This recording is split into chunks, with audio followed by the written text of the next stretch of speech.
we are starting to learn about and being able to create new medications based on genetic manipulation. In this case, it's not the drug that's being changed and manipulated, it's the organism that's being changed and manipulated. The first thing we need to understand is how any of these chemicals interact with these living bodies, hence the whole concept of pharmacology. The personal human genome is used to customize drug treatments by matching the patient's genetic profile. And we're starting to see these in things not only with cancers, but a lot of this was predicated by the necessity and the rollout of the initial COVID-19 vaccination programs. One of the things you may have heard about is called recombinant DNA or rDNA technology. rDNA technology uses another type of chemical, which is known as an enzyme. You should know that enzymes are essentially scissors or knives.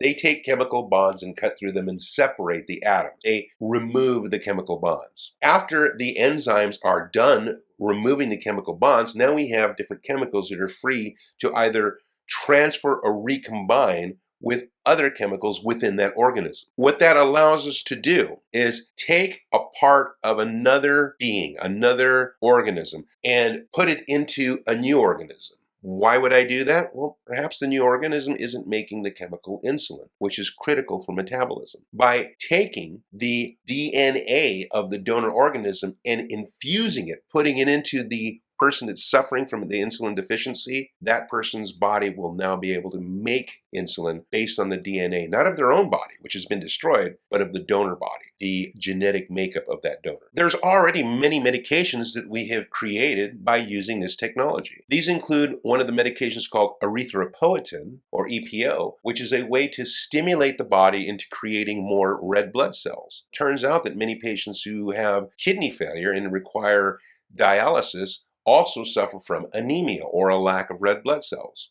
Perhaps the child is not growing enough, or we have an adult who is not thriving. We may give them something called human growth factor, which we've discovered is a chemical that promotes the physical changes associated with development. Another way to do this is to use it for clotting factors. And clotting is a very complex chain of chemical reactions that uses enzymes and triggers, and we can use the genetic makeup to recreate, to either slow down the clotting factor if needed, or to speed up the clotting factors if needed. One of the concepts to think about is known as monoclonal antibody medications, which were created back in the 80s. And these identify specific antigens that are produced by a cancer cell and then injects that chemical into a mouse. And then the mouse makes antibodies based on that infection. Those antibodies are then given back to the original person, and those antibodies are now used to fight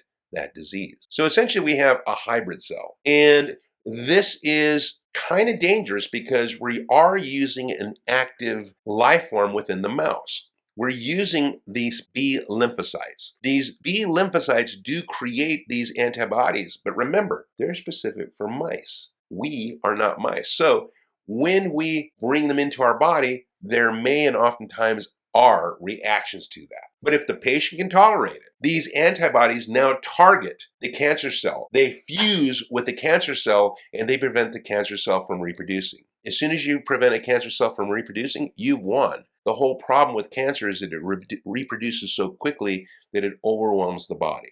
As far as genetic manipulation, let's think a little bit about gene replacement therapy. This is creating a person's missing or non-functional gene within the laboratory setting. After that is created, the gene is inserted into a virus. Now, this virus is not a disease-causing virus. We're using, in this case, kind of as a bus or a taxi to take this new chemical, this new gene, transport it from the laboratory into the person's body. And so these viruses are administered intravenously, IV. The new gene is now carried to the nucleus of the cell. The cells themselves make the substance that we need. An example of this is called humulin. It's called humulin because the two words to combine it are known as human insulin. This was the first drug that was created by recombinant DNA technology. In 1982, Researchers spliced a segment of DNA into the chromosome of a bacteria. When the bacteria divided, it replicated the human DNA, including the human insulin gene. This resulted in the bacteria itself making human insulin. It was simply a matter now of growing these bacteria and then harvesting the insulin for use in humans.